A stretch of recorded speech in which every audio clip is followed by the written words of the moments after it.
In this short video, I'm going to be showing you how to use ChatGPT in the Irish language. Now, whether you want to translate the front page of ChatGPT to Irish or whether you want to have a full-on conversation with ChatGPT in the Irish language, in the next 2 minutes, I'm going to be showing you everything you need to know in order to make that happen. Now, with that said, I do want to mention one thing. ChatGPT is currently only officially available in the English language because, as you can see on the left-hand side here, there isn't actually a settings button, which means they can't really change any of the settings with ChatGPT, and that includes the language. Now, with that said, I did find a way around that. So I am using Google Chrome on the Windows PC, so if you're using a different browser, operating system or device, the process for what I'm about to show you might be a little bit different. So at the very least, please make sure that you stick to Google Chrome because I'm not sure whether this feature is available on any of the other browsers. So once you're on ChatGPT on Google Chrome, right click anywhere on the screen, then click with Translate to. In my case, it's English, so to add Irish to the list of languages, click with the 3 dots, then click choose another language, then click on the little arrow here, and from this massive list of languages, scroll down and find Irish, which is right there.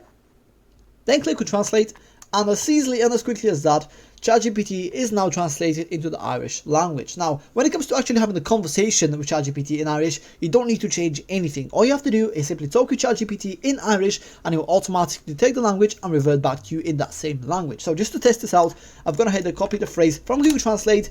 Bear in mind, I don't speak any Irish at all, so I have no idea what this says. Well, I know what this says. This says, "How are you?" in Irish, but I have no idea what ChatGPT is going to come back to me with. So if you speak Irish, you understand it, but I don't. So let's test it out and see what it comes back with. Now, if it gives you an error like this, all you have to do is simply refresh the page and try again. In some cases, it might take a little while for ChatGPT to give you a response. So to fix that, just repeat the same process that I showed you. Refresh the page, and within a few seconds, ChatGPT, as you can see already, is coming back to me with a response in the Irish language. So hopefully you found this video helpful. If you did, please do hit a little like down below and subscribe to the channel. If you have any questions, please let me know, and I'll be more than happy to help.